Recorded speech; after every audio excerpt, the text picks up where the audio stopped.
Hello, and welcome to the presentation, The Command Prompt, the most important tool you didn't know you needed. Before we get started, let's identify our audience.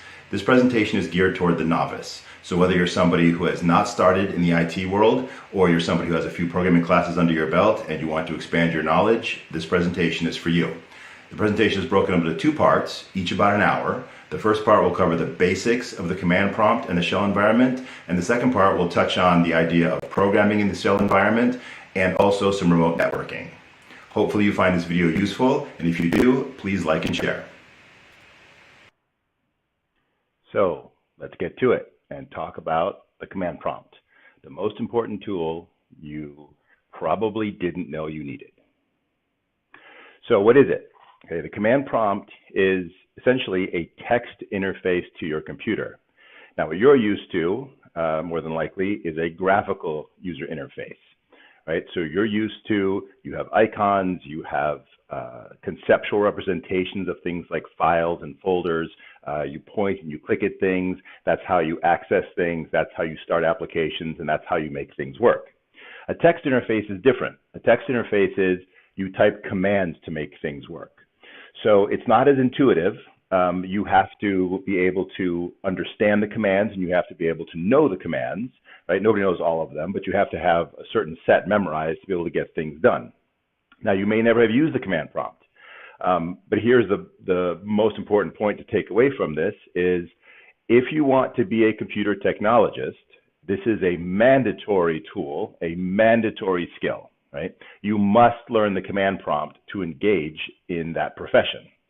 So if you want to move forward as a programmer, a network administrator, a system administrator, a database administrator, any of these kinds of things, anything even related to those kinds of things, the command prompt is going to be one of your primary tools. It's going to be your best friend. It's going to be the way you get a lot of your work done. So let's take a look at it conceptually. On the left here, you see a screenshot of my desktop. So this is my actual desktop on this computer right now where I'm recording this. And it's what you think it is. Now, this happens to be Linux. Specifically, this is Ubuntu. And but it's very similar to anything you might experience on Windows or a Mac, right? I have a desktop. It's a graphical interface. I got my icons across the bottom, right? Those are all my shortcuts. It shows you what's running, what's not running. Over in the lower right-hand corner, I've got my start menu. If I press that, it'll bring up all my applications. I have a file explorer window open. It's showing you my desktop, and it shows you there's a folder on the desktop called temp. So it's what you would expect, right? Very normal kind of thing. On the right, that's a text interface. Okay, that's a command prompt. And so in this example here, I've typed a couple commands just so you can see how they work. If you'll notice what you have up here where it says, has my name and the name of the computer, right? I type a command, I hit enter, I get a response. Next line is I type a command, I hit enter, I get a response. So I can ask the computer things, I can tell the computer to do things, but again, it's one of those things where you have to know what you're doing.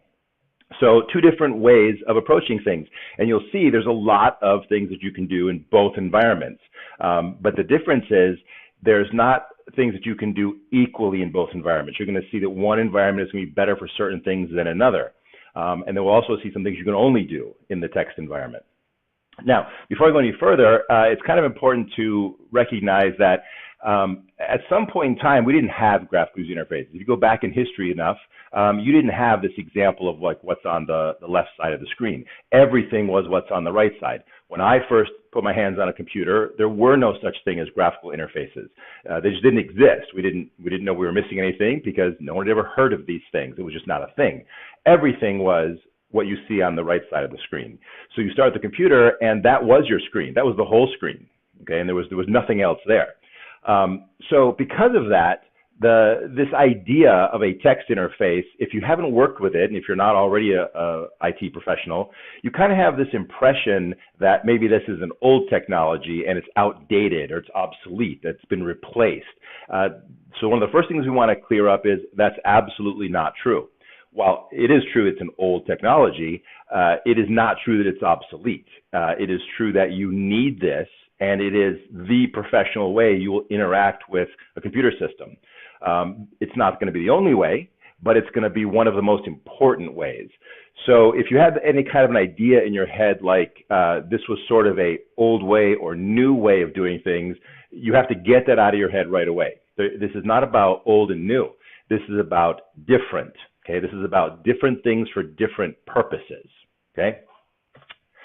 So why do you need this, right? So I've told you, of course, this is going to be very important to you, but I haven't said anything about why do you need it, right? So now, if you're a typical consumer computer user, the average person who just buys a computer because you're supposed to have a computer, right?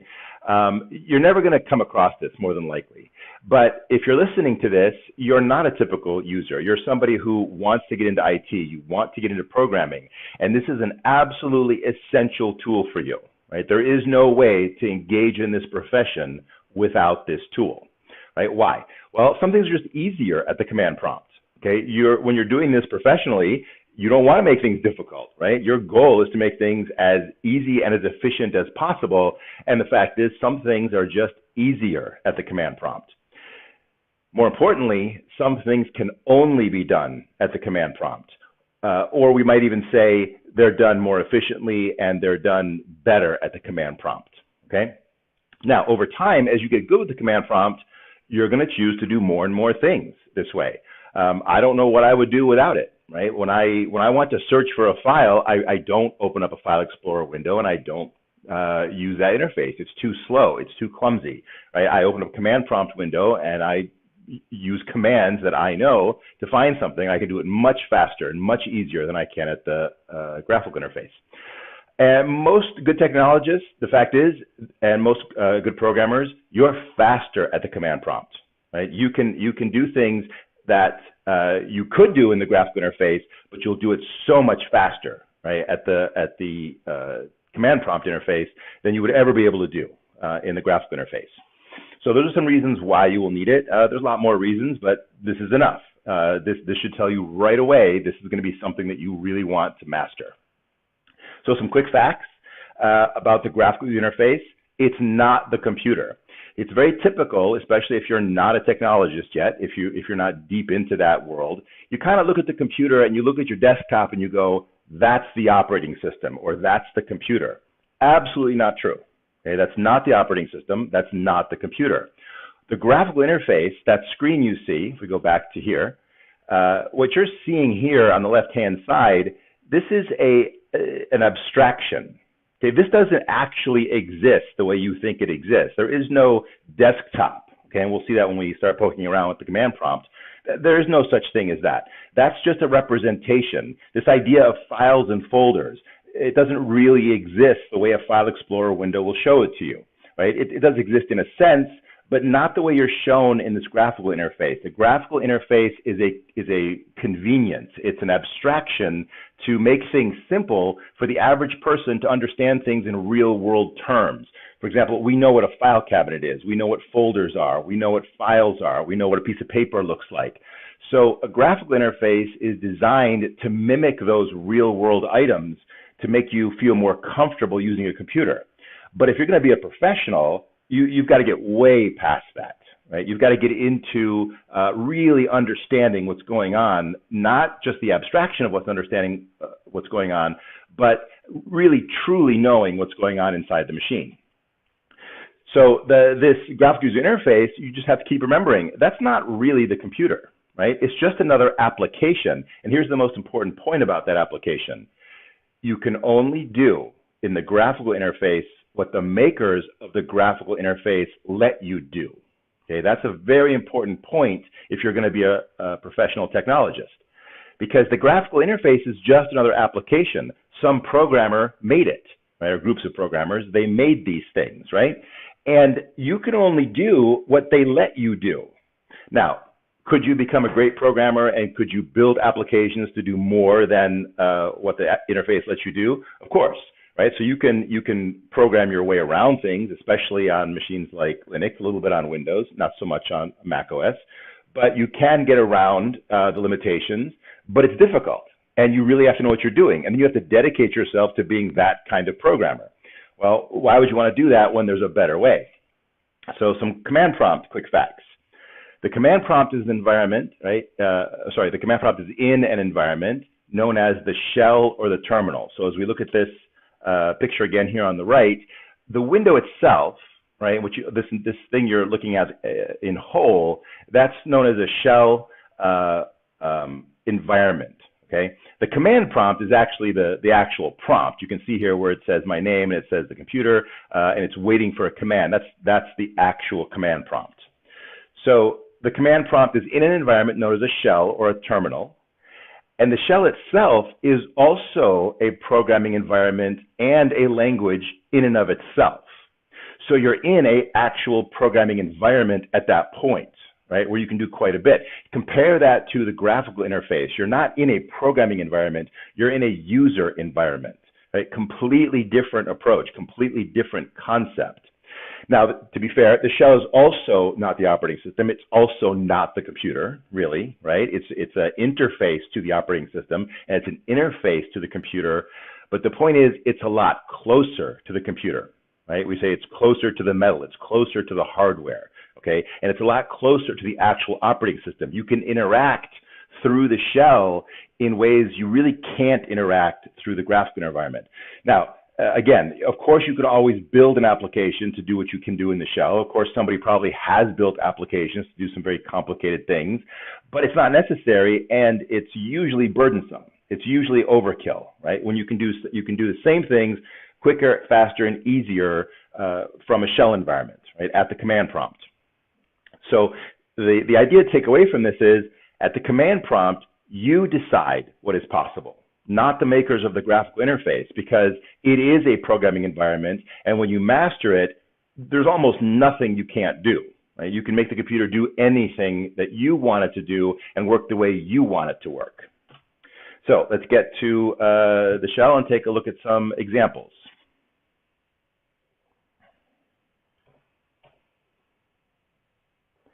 All right, so let's get this out of the way here.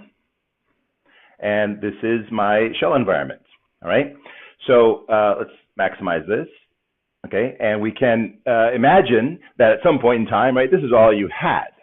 So now it's very typical that we work with the command prompt in another window.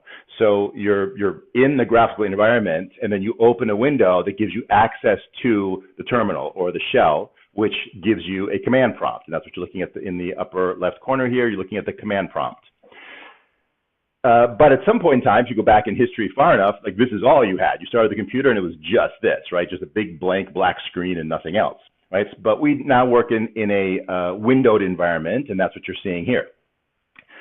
So let's start with a few simple things, like what can I do at this command prompt?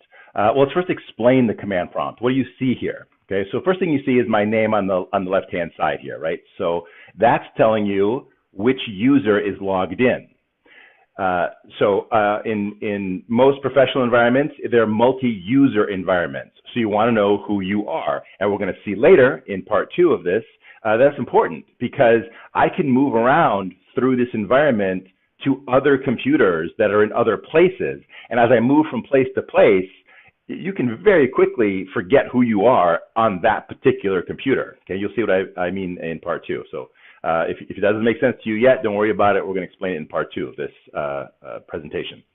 Now, the next thing you see is the name of the computer. Again, you're like, well, why would I need to know the name of the computer? I'm sitting right in front of it. I know which computer it is. Well, maybe you don't, because like I said, you're going to be able to go from computer to computer in this environment, and it's helpful to remember where you are.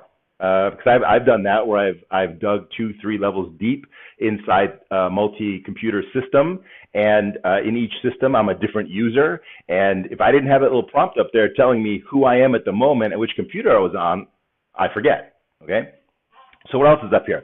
You'll see this little squiggly line. That's known as a tilde. It's spelled T-I-L-D-A. Okay, tilde, and that's a shorthand version of saying I am currently in this user's home directory. Okay, and we'll see in a minute what does it mean to be in a directory. We'll see that in a moment. And then you have the dollar sign. The dollar sign is the prompt. That's the part that says like, hey, you can type here. Okay, so if we're going to type a few commands, let's start the computer and let's ask it some things. Okay, so uname is a command, and when I execute it, what does it tell me? It tells me the operating system. I'm on Linux. Okay, so that's the first thing I can find out about this computer, but I can do other things. I can say, well, what else can you tell me? So I'll do this, uname -n, right? And it tells me the name of the computer. Okay, again, useful information. If your prompt doesn't tell you, it's possible you could be in a shell where the name of the computer isn't on the prompt itself, and you may want to ask it, okay, well, which computer am I on? So there you go. So this brings up another point. Let's talk about this idea here of commands. The command is uname. Okay, when I'm issuing a command, what that means is I'm saying, execute this, do this thing I'm asking you to do. Okay, in this case, uname is a command that says, tell me stuff about yourself. Okay. Now, notice that second part, on the second time I executed the command, the -n, right? That's known as a switch. Okay, a switch, and the reason we call it a switch is because think of turning switches on and off. Think of the command as a machine. Okay, think of it as a simple machine that does something for you. And then think of switches literally how the name implies it to be, that you can switch, you can turn a switch on or off to alter the behavior of the machine. Okay, so like for example, you know, if you're working an oven, right, you can turn a switch on and off to say like high or low. If you're using like a blow dryer, you can say, you know, high temp, low temp, that you move a switch to turn something on and off, or you move a switch to turn something from high to low, or whatever it happens to be. Okay, same thing here. So the switch -n says, turn on the answer, the name of the computer. Okay, so what else can we do? So we can do, let's do -r. Okay, this tells me the kernel that I'm running. So it tells me inside the operating system at the deepest layer, what is the core of the operating system? What's the core version and what's the core type of the operating system? So if that doesn't mean anything to you right now, it doesn't matter. I'm just showing you different things you can ask. Okay, let's try uname -v. So this one is telling me the particular version of the operating system. So a little more technical. So you notice the first command uname told me the operating system was Linux, very generic. Now this one, -v, is telling me something very specific. And it's important to kind of notice this one because it has a relationship to the first time I called uname. The first time I called uname, I'm asking it, what's your operating system? It says Linux. But now when I say uname, I'm saying -v. So why is the V important? It stands for version. So in almost every command you issue, it's going to have a version switch. And now what I'm saying is, I don't just want to know the operating system. I want to know the detailed version of the operating system. And from here, you can see I'm running Ubuntu version 20.04. Let's look at another one, -m. Right, now that's telling me the architecture. Okay, so what's my my base CPU architecture? So we're saying here it's an 8664 processor. It tells us a little bit about the machine, and we're going to be able to find out a lot more about the machine in a moment. It's telling me that I have the x86 instruction set, okay, which is basically, that's a fancy way of saying I have a normal PC. And then it says 64, which is telling you that this is a 64-bit CPU. Okay, so a little information. We can get more information though. So what if I want to know a lot more about the CPU? I can say ls CPU, okay, list CPU details for me. Now I get lots of information, okay? So you can see really quickly, like I don't really have to do anything else, okay? Already at this point, what you should be able to see right away is, how fast could you get this information from the graphical interface? Well, you can. You can go to your start bar. You can go to settings. You can dig through a couple tabs, and you can piece this information together. But what you should notice is, look how fast I get this information by just knowing a few simple commands that I can execute at a command prompt. So what is this command telling me? Now it's telling me all sorts of detailed information about this machine. Again, it's telling me my instruction set and my 64-bit. It's telling me that the CPU can operate in both 32 and 64-bit modes. Skip down a little bit here and say, see, this is an 8-core CPU, right? It has 8 CPUs, so numbered 0 through 7. Right? It tells you, and now tells you some really detailed information. Would you need this as an average technologist? Probably not. Would you need this as an average person who's not a technologist? Definitely not. But if you were really interested in the performance of this machine and what it can do and what it can't do, and you want to push the edge of it, maybe you are interested in this information. So it also tells me what my CPU is, right? It's an Intel CPU. It tells you what model CPU it is. It tells you what gigahertz it's running at. And you can see it's telling you a lot more information, like much more than you would ever want to know. And then we have even more detailed commands. I could keep issuing commands like this, more and more interesting ones, or I could dig down into per CPU, what's happening, what is it, how is it performing, and I can keep digging. Okay, so we're not going to get that detailed. Right now we're just showing you some things you can do. Now this is a good place to bring up another command that you'll find very useful, clear. I got a lot of stuff in my window, it's in my field of vision, I don't want it, so I'm going to clear it, and I get back up to here.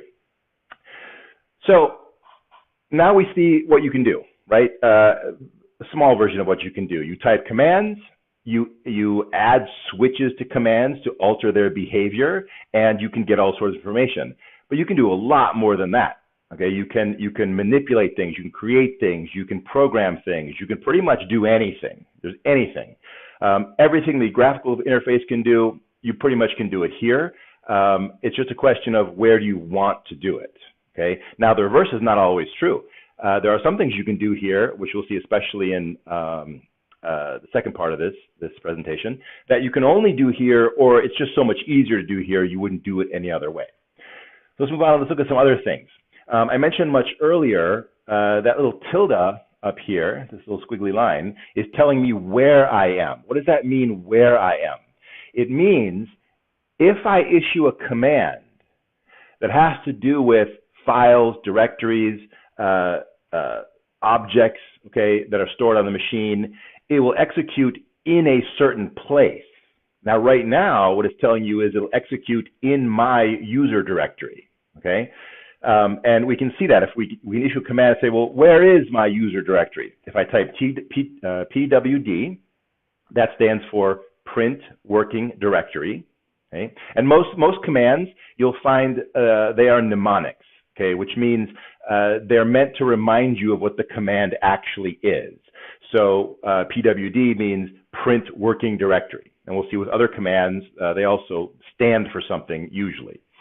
So this tells me, well, where am I? Where am I right now? I'm on the root of the drive inside a directory called home, inside a directory called Alex. Okay, so I'm in this user's directory.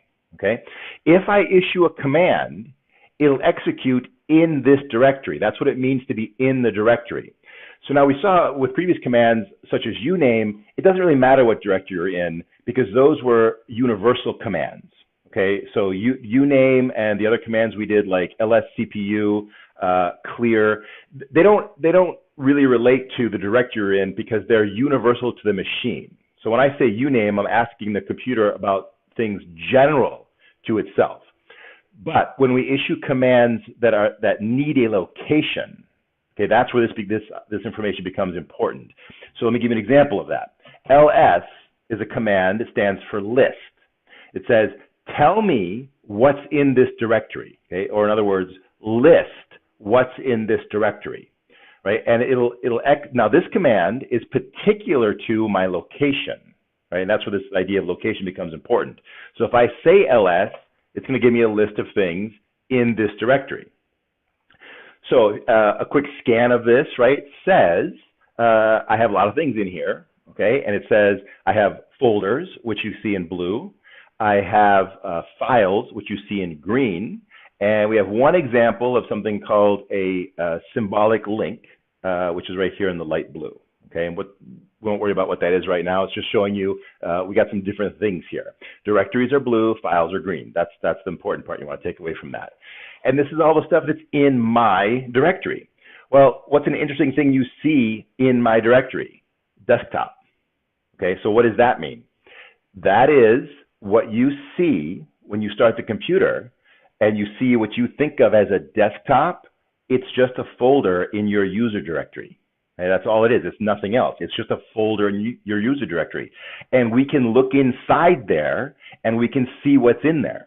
Okay, so for example, now if I say ls and let's give it some extra information. We say, I want you to list, but don't list what's here. List what's on the desktop. Okay, let me explain this before I hit enter. Let me explain this command. I'm saying ls, which is execute list, and the next thing you see is this is known as a parameter, okay, or argument. Okay, so I'm giving this argument to the ls command. Think of that like input. Okay, so previously we had the concept of a switch. A switch alters the behavior of the command. An argument is input to the command. So what I'm doing is I'm saying, yes, I want you to list, but I'm going to give you something extra, an extra piece of information as input so that you know what I want you to list. And in this case, I'm saying list the desktop. Okay, list what's inside the desktop, right? And you'll notice I put a // in the front. // means current directory. Okay, so it's saying start at the current directory, then you'll find something called desktop, go in there and give me a listing. Okay, so if I hit enter, what do I see I have here? Well, I see I have an MP4 and I have a temp folder. Okay, so I have one file and I have a temp, sorry, not a temp file, but a temp directory. There's a directory called temp and I have a file. Okay, so notice I alter the behavior. If I type ls by itself, it assumes I want a listing of where I am right now. But if I give it extra information and I say, look inside the directory called desktop, which is relative to my current position, then give me a listing of that. And that brings up our next concept. Our next concept is relative versus absolute. What you see here is known as a relative path. Okay, why do we call it relative? Because I didn't say exactly where desktop is. What I said was, look where you are now, and relative to that, you will find desktop, right? But I could have done it absolute, and I'll show that in a minute. Let's make sure we understand this concept by itself. This is known as a relative path. It's saying relative to where you are now, that's the // look there, and you will find something called desktop, and then look in there and give me a listing. Okay, now, how else could we have done that? Well, let's see where we are in absolute terms. Okay, we did this before. In absolute terms, the first slash is the root of the drive. Okay, then we're in a folder called home, and we're in a folder called Alex. Okay, and then from there, we have all the rest of this stuff. So I could say ls, and let me just copy paste this here. Right? And then I could say desktop. Okay, and if I do that, exact same output. That's the difference between an absolute path and a relative path. The first example is relative. I didn't say exactly where something is. I said relative to where I am now, look there. The second example is an absolute path. It's saying it doesn't matter where I am now. Just go exactly to this place, right, in absolute terms. So although this relates to more things than just the command prompt, it's important that this is something you learn, especially if you're going to be in programming. You need to know the difference between relative paths and absolute paths. Okay? And here's the difference. Relative is relative to some other location, whereas absolute is always exactly where you want it to go. Okay? All right, so now we have paths. So what else can we see here? Well, I also have this directory called demo. Okay, so we're gonna go in there and look inside there and look at some files that are in there. We're gonna poke around inside them a little bit, and we're gonna also look at more complicated and more interesting ways that we can do listings. Okay, so let's do that right now. Let's look at more interesting ways we can list things. So you saw here that, actually, let's go inside demo now, and we'll bring up the next topic, which is CD. That's the next command we're going to learn. And CD stands for change directory. Okay, again, it's a mnemonic. You can think of it as change directory. And what I want to do is I want to go in some other place. I want to go someplace else. Now, since I'm already in my home directory and I already know there is a file up here called demo, right? All I have to do is say that, okay? That's a relative directory. I could do this, be a little more specific. I could do relative to here, go inside demo, but I can also leave that off because it assumes that. If I just say cd demo, okay, it's going to go in there, okay? How do we know it went in there? Look at the command prompt. It changed, okay? Now it's telling you I am inside the user directory, inside a folder called demo, and we can verify that with pwd, right? Notice now it's different. It has an extra layer to it. And this is very similar to what you're going to see in any graphical environment. So let's bring a graphical environment over here. This is the File Explorer window. Let's take a look at what we have here. I'm in my home directory, okay? So I'm in my home directory, and what do we see here? You see in the listing, audio is a folder. What do we see over here in the graphical directory? Audio. You see bin is a folder. What do we see over here in the graphical environment? Bin is a folder, and so on. It just continues. So this is just the exact same thing. You're just looking at the exact same listing of things that you can see in the text environment. So this is an example of where there's equality, right? Anything I've shown you so far, you can do in a graphical environment, you can do it in a text environment.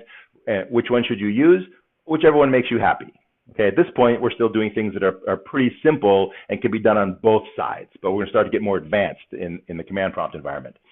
And you can see I changed directories to demo. So what does it mean to change directories in the graphical environment? It means double click it, right? Go inside there. So now I'm inside demo.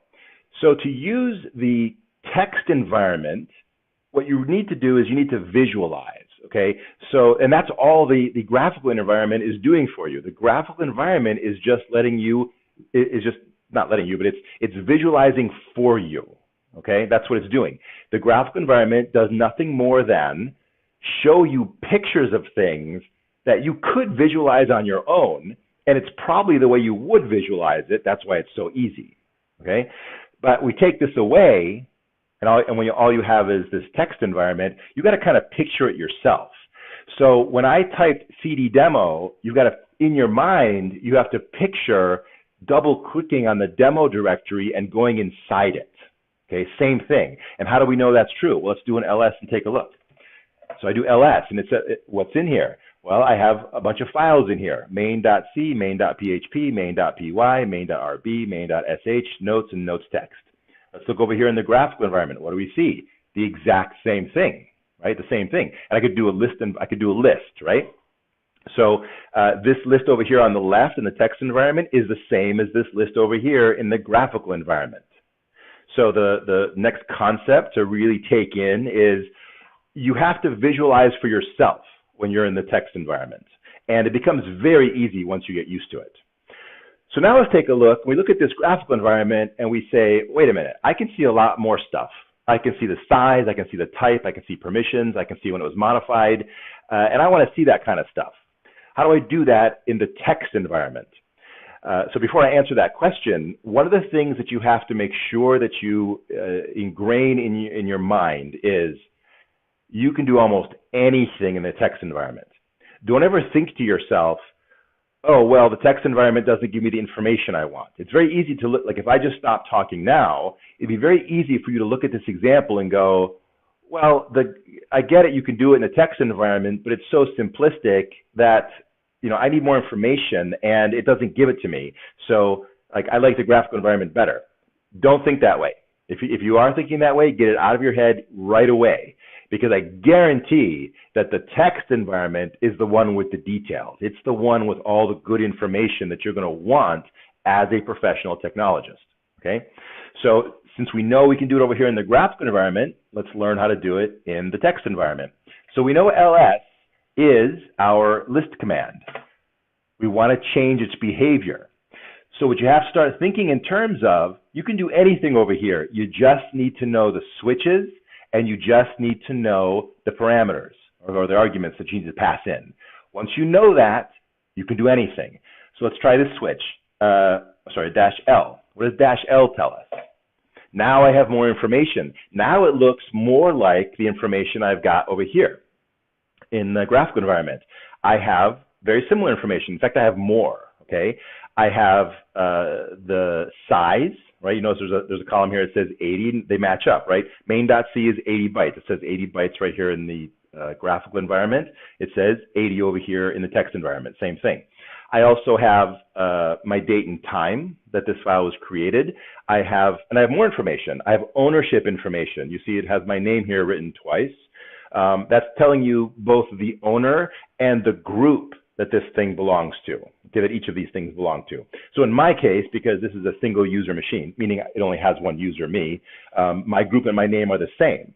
However, in a professional environment, that will not be the case. Okay, the department name will be different for different people, and then you'll have your username. Also notice there are permissions listed here, and there are permissions listed here, and they're the same. Okay, we'll get to the idea of permissions later. So if that's not a concept you've come across yet, don't worry about it. We're going to talk about that in part 2. So notice now I have more information. Okay, and I can continue this idea, and I can give even more information. So for example, if I say ls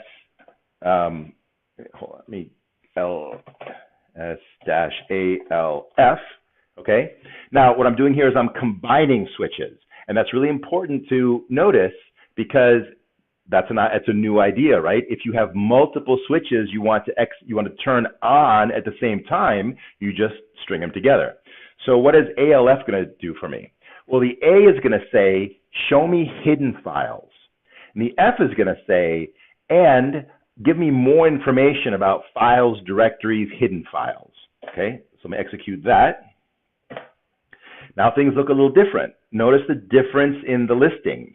Okay, difference in the listings is in the first case, I didn't see this thing called hidden file. Okay, the A switch is what turned that on, and A stands for all. So it says, give me all the things. I don't care if it's hidden or not. Okay, if you haven't come across the idea of hidden files, we're also going to talk about that in a little bit.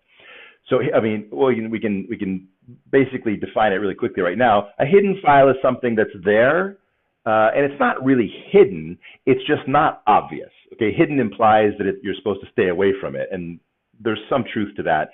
But a hidden file is just a file that you really don't normally want to look at. You don't really want it in your way, and it's not just a normal thing that you're going to interact with. You can find them, and you can see them, but it's not a normal thing that you would normally want to work with.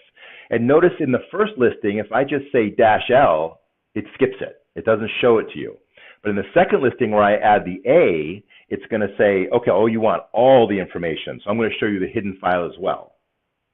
The F then gives you a little extra information. Okay, notice I have this dot and this ... We don't have to really worry about that right now. It's just the F is saying, I really want to understand the file structure. I want to know exactly everything that's in here, whether I need to know it or not, whether it's important or not right now. Give me everything. And you would also notice if I had a directory here, you'd also be able to see that color-coded, and it would appear as a directory because of the F switch. So now I've got a little bit more information, and you can also see that in the graphical environment. Notice in the graphical environment, hidden file is there, but I can get rid of that. And this is an important point. You have to know about hidden files as a technologist. As a normal user, you don't. That's why they're hidden. They're meant to keep the average person away from them, but as a programmer or an IT administrator or whatever you happen to be, you need to know they're there. So in this environment, sometimes they're shown, sometimes they're not, and you have to know. So if I hit Control-H, it's going to take that hidden file away. Okay. So in this environment, Control-H toggles between showing the file and not showing the file. That's the switch, Control-H, in my environment here. The switch over here in the text environment is the A, right? This A is what defines like show me the hidden file. So we can see that very similar information, right? Very similar, and we can work with both of them. What if you wanted to look inside one of these files? What would you do to look inside of main.c? Well, you might just click it and see what happens. And in this case, it's going to bring up a text editor, and it's going to show you what's inside the file, right? And you can also modify it. So just like I started this presentation by saying anything you can do in one, you can do in the other. It's just a matter of where is it better. And then we're also going to see then you can do even more in the in the text environment. So let's get rid of this. What if I want to do that in the text environment? I want to see what's inside main.c. So let's take a look. We can use the cat command. Right, the cat command says, tell me where you want to look, and I'll look in there and show it to you. Okay, so I believe cat stands for catalog. Very old word in this context. It means show me what's inside, right? Give me the details of what's in there. Okay, so I have to give it an argument. I have to say, well, show the details inside what? So I have to say, what do I want to see? So in this case, I want to see what's inside main.c. And notice it shows me the same thing that the text editor showed me. Now I can't edit this. I can only look at it with the cat command. The cat command just says, show me. So it's read only. I can't actually edit this thing. But I can edit it from here if I want to. It's just a different command. Now, so there are lots of command prompt editors. Some are good, some are not. Some are very primitive, but they get the job done. Some are very elaborate and very complex. If you want to edit in a command prompt environment, great, you can. Personally, I don't. So there brings up a really good point on how a professional works. You don't work in one or the other because someone told you to or because that's just the way it's done. You work where you're most comfortable and you're fastest, okay? Most people are not that fast editing files inside the command prompt environment. Some people are. I've known developers who work exclusively in this environment. They never leave it. They don't use integrated development environments. They don't use text editors in the graphical environment. They just work exclusively in this environment. I've met people who can't use the command prompt at all. They work exclusively in the graphical environment. And the truth is, those people don't really get things done as fast because you want the flexibility, okay? The two extremes are not that good. The people who work only in a text environment, they're usually pretty good at a lot of things because it's not that easy to do everything in a text environment. So they become experts that are sometimes mind-boggling, right? But it's an extreme position that most people wouldn't find comfortable. I think I'm pretty smart and I know a lot about this stuff, but I wouldn't only work exclusively in this environment. Some things just are better in the graphical environment, but a lot of things are better in the text environment. But let's take a look at it. So for example, VI is a text editor in this environment. Okay, so it's a command prompt text editor. And if I say I want to edit this file, okay, I can do that. Now I see the file. And notice that VI is programmer aware, right? Notice it's color coding things based on the language. So VI is a developer's tool. It is not the most sophisticated tool. VI is a very straightforward, very easy tool. And the only reason I know it is because it's super easy and it gets me the ability to do things very quickly. But if I have to do anything really complex, I don't work in this environment. Okay, so when I needed to really program something complicated, I go to an integrated development environment, which of course is graphical. But let's just take a look at this and see what we can do. So we're looking at this text editor, and now the question is, well, like, how do I do stuff? Like, what could I do? Well, remember, it's a command prompt environment, so there's no menu. Okay, there's no graphical menu that you can click on. Like, what if I want to delete a line? Or what if I want to highlight something? What if I want to type? What if I want to insert characters? Well, it's all command-based. Okay, so you got to change your mindset. It's command-based, not point-and-click based. So as an example, what if I wanted to add an exclamation point after world? Okay, I can do that, but I have to know the command. So what I have to do is I have to put the cursor in the right place and then know the command that's necessary to allow me to type. In this case, the command I'm going to use is append.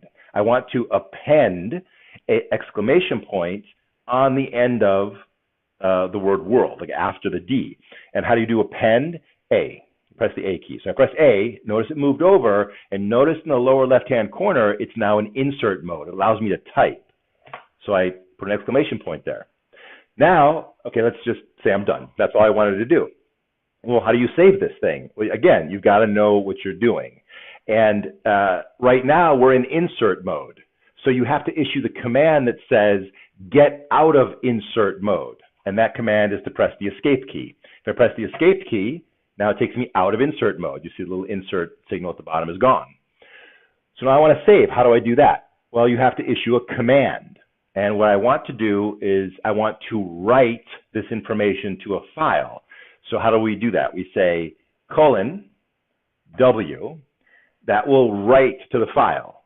So if I pressed enter right now, it would just save the file. Okay, and then but I'm still in the editor. I could still continue to work, and then I could change things, and I could save that version, and I can keep working like that. But what I want to do right now is I know I'm done. I really don't want to stay in the environment. I want to save it, and I want to quit. So I can issue two commands at once. I can say write and quit. Notice I have a WQ now in the corner. So you can issue one command at a time. You can issue multiple commands at a time, and they will go in the order that you give them. And in my case right now, I want to save the file, and I want to exit. I want to leave the program. Okay, so I'm going to hit enter and write quit. I'm done. Let's check it. Let's double check to see it actually changed it. We can do that with the cat command. And notice I'm very quickly going through commands. Don't retype commands. You can use the up and down arrow keys to go back where you were, backwards and forwards through your command list. In fact, let's take a look at that. If you ever want to see what your commands are, you can type history, and you can get a list of all your commands. And you can also go back and access commands and go by their number. But right now, what I want to do is I want to issue the cat command, and I want to see, did I actually change my file? And notice that I did. It has an exclamation point at the end of world. So my save was successful, and I did my edit. So as we can see, we can do lots of things. All right, let's do a few more things. What if I wanted to make a new file? Okay, how do I make a new file? Now, what I'm about to show you, it works in the Linux and Mac environment. It does not work in the Windows environment, to the best of my knowledge. If I want to make a new file, I can use a command called touch. Okay, what the command touch does is if the file exists, it will update the date and time to the current time. So it's literally what it says. It says, I just want to touch the file. I want to modify it by touching it. Okay, but if the file does not exist, it will create it. Right? So if I say touch new.txt, right, which that file does not exist yet in this directory. If I say touch it, it's going to look and go like, well, that file doesn't exist, so I'll make it. Okay, now let's double check. Did it actually work? Let me do ls-al, and there it is, new.txt, right? And notice that it's 0 bytes. There's nothing in it, okay? We can put something in it if we want to. I can say vi new.txt, and I can hit enter, and I can go into insert mode, and I can just say, this is a new file, right? I can escape, write quit. Now let's do an ls-al again. And notice new.txt is bigger now. It was 0 bytes, now it's 21 bytes, okay? So now we have an example of like, we can create files, we can edit files, okay? We can see what's inside of files. What else can we do? We can do lots of things, okay? We can do pretty much anything we want to do, okay? What if I want to copy one of these files? I just made new.txt. Let's make a duplicate of it. cp is the copy command. In a Windows MS-DOS environment, it'll be the word copy, okay, not instead of just cp. In Mac and Linux, it's cp. In Windows command prompt environment, it's the word copy, right? And I can say, well, I want to copy new.txt to newer.txt. Right, so make a copy of this thing and give it a new name. Let's take a look and see if it's there. And there it is, right? I have new.txt and I have newer.txt, right? And notice the timestamps, right? Newer.txt is a little bit newer, right? It's a second newer than the one we copied it from. So now we can copy files. We can make files, we can copy files, we can move files. We can do anything we want. We can rename files, okay? Anything we like, we can do whatever we want. Now we don't have, let's try moving some files, but in the course of that, we're going to learn how to make directories because we don't have any place to move this to right now that's obvious. So let's look at another command, mkdir. That stands for make directory, okay? So I'm going to make a directory.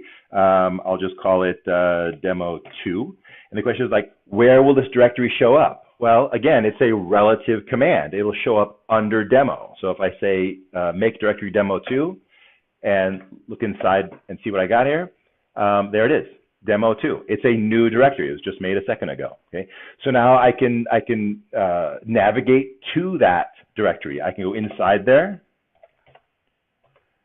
go inside demo2, and let's take a look what's in here. Well, nothing's in here because I didn't put anything in there yet. It's brand new. Okay, so that shows us we can make directories. I can also back up. Okay, if you want to go backwards one directory, cd dash dot dot. Okay, dot dot stands for previous directory. Dot stands for current directory. Okay, so dot dot is previous directory. Dot is current directory. If I do that, notice I've backed up one. And if I look at my ls-al again, there are all my files. I'm back in my demo directory.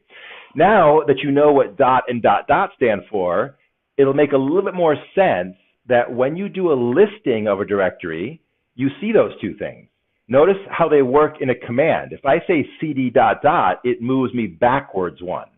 If I did cd dot, it does nothing because cd dot says change directory to where you already are. And so you don't go anywhere, okay? And now we can explain a little bit more about why do you see a dot and a dot dot in the directory when you make a listing? And the answer is because everything in a computer has to be represented by something concrete, something that like tells the computer what to do. So when I say dot and dot dot, what I'm really doing is I'm accessing directories that point me to other places. And those things themselves have to be a directory.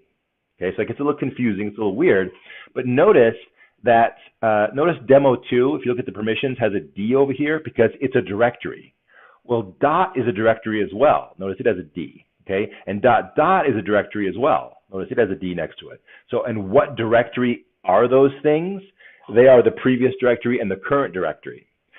So by making those directories in the current directory, okay, it's a little bit of an oversimplification, but think of it this way. By making dot and dot dot directories in the current directory, we can then use that to point us to the current directory and the previous directory. Okay. Now there's more to it than that. It's a little more complicated than that, but that's the basics of it. Okay. Everything has to be something, right? Nothing comes from nowhere. So in this case, we have these symbols that represent the previous and current directory. So I've made a directory. I have explained a little bit about the dot command. I've shown you how to navigate forward, navigate backwards, navigate relative paths, navigate absolute paths. Let's look at what else we can do here. Let's move something. We can move. The command is mv. And Windows, it'll be the word move. Linux and Mac, it's just mv. And I want to move something. I want to move newer.txt.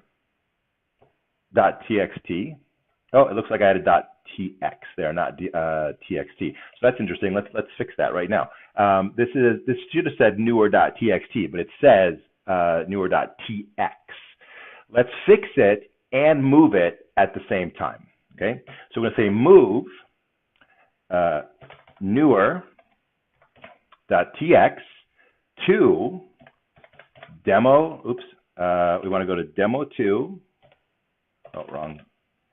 Current directory, demo2, and we're going to say newer, and this time we're going to change the name at the same time.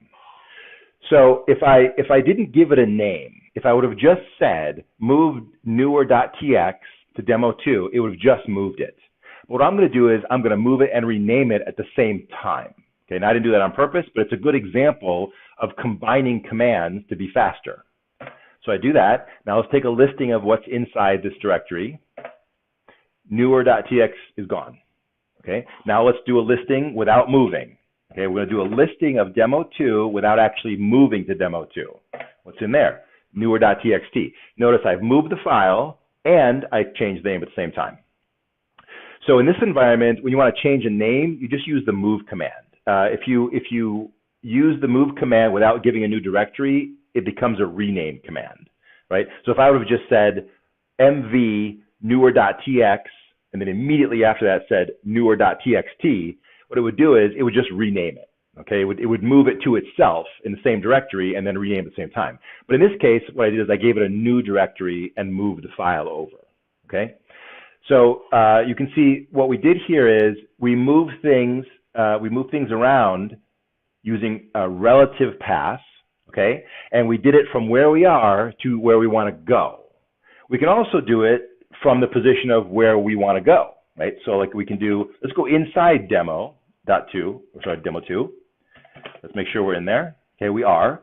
What if I want to move something from the previous directory into this directory? So the previous example was I was in a directory and I moved something to another directory. Now I'm in another directory. Can we move something from a previous directory? And the answer, of course, is yes, we can. So let's move // that says previous directory, new.txt to the current directory. Okay, so even though I'm in demo 2, what I can do is I can reach backwards. Right? Think of it that way. Think of I'm reaching backwards one directory, grabbing a file and saying, bring it here, bring it to the current directory, right? Execute the command. Let's double check to make sure we know what we're doing. And there it is. Now I have both of those files in this directory. So all of this stuff, right? If you were in this environment, what would you be doing? Well, you would be doing things like right-clicking, choosing new folder, then you'd name the folder demo 2, and when you want to move things around, you would highlight it, right? You drag it and drop it. Okay, that's the move. If you want to copy something, you could right-click and choose copy, and then you could right-click and choose paste, or you come over here and right-click and choose paste, right? I just copied that over. If you want to then so that made a copy of it, right? I still left one behind, and now there's one here. If I wanted to like move something, I could do cut, and I can come back over here and I can do paste, right? You can do that kind of stuff. So again, it's all the same stuff, right? It's all the same thing. And in this case, we're still pretty much equal, right? I haven't really shown you anything that's so impressive that you would go, oh, well, I now only want to work in the command prompt environment. So far, what we're doing is I'm showing you the possibilities. Okay? I'm proving to you you can do anything. Okay, but we're going to keep that going and start showing you things that, well, you really want to be in the command prompt environment. There are things that you can only do here, or at least you can do here much better and faster. Okay, so now we've seen these simple things. What we're going to do is let's look at some other really quick things to start changing the way you look at the command prompt environment.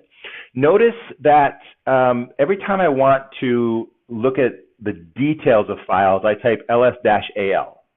Well, that's really annoying. I want to make this faster. How can I make this faster? Okay, I can make this faster by having a command that goes faster. So let's say I'm going to say ll. Okay, and it gives me the same information. So I don't really have to type ls-al. I could type ll and it goes faster. So why wasn't I doing that all along? Well, because ll doesn't really exist. Okay, I made that up. Right? I pre-made it up just so I could show you. Well, it's also the way I work, right? So you will find that ll is a common shortcut for ls-alf.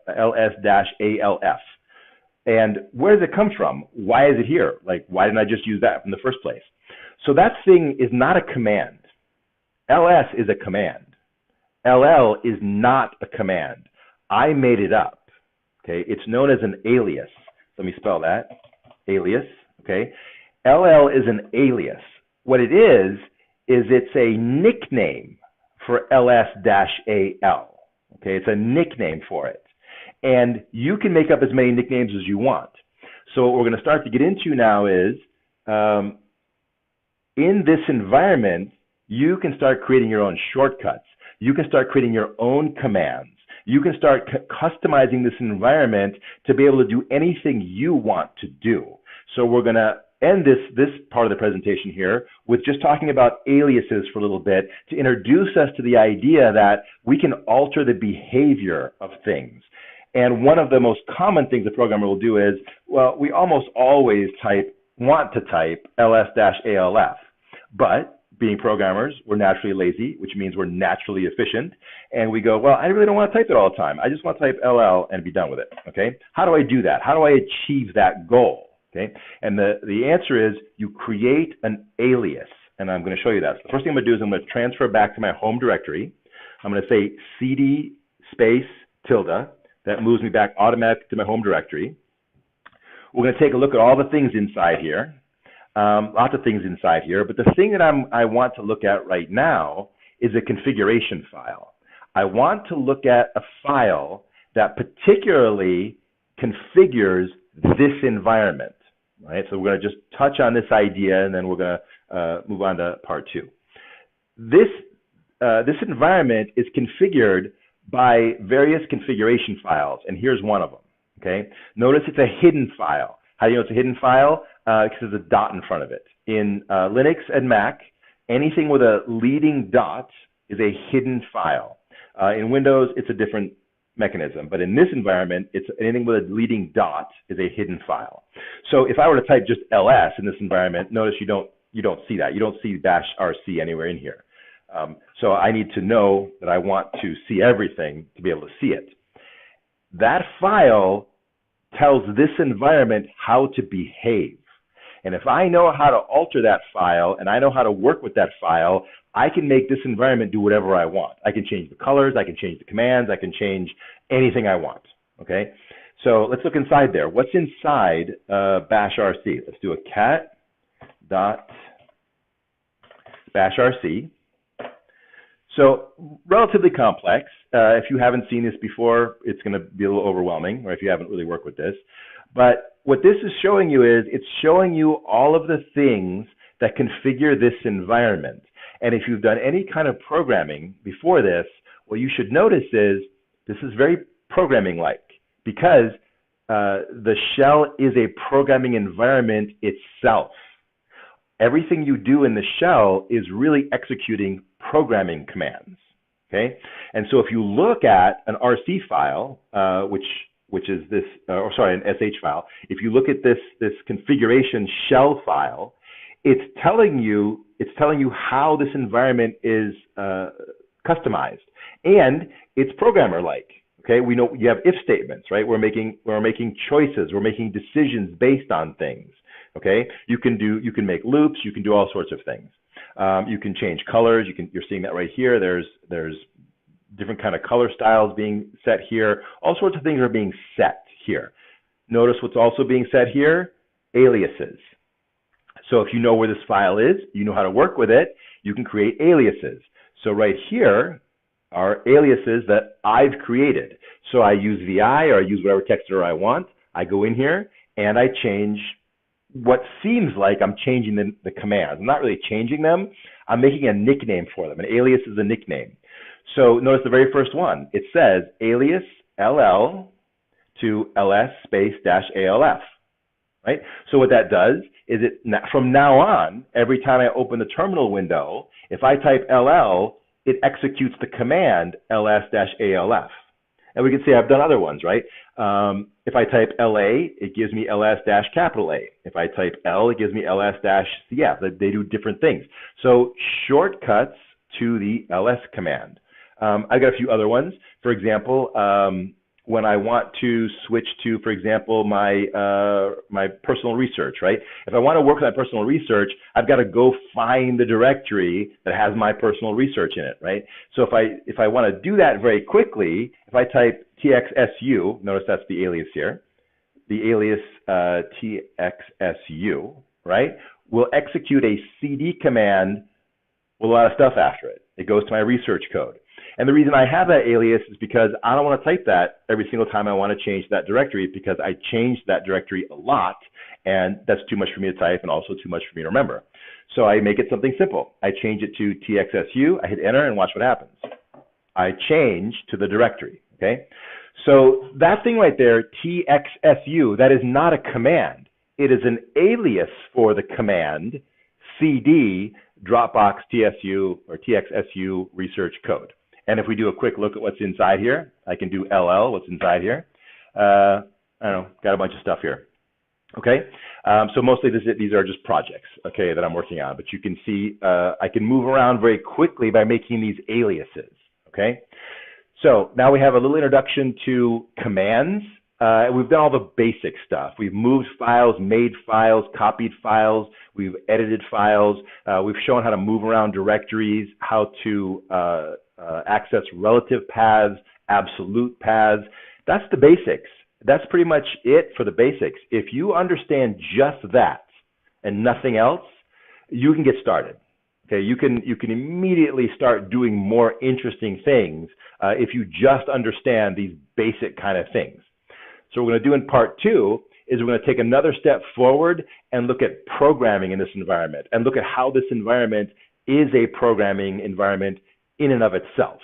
Okay, so that concludes part 1, and we will pick up with part 2 and how do you program here and what are some of the more sophisticated things you can do, including connecting to other computers.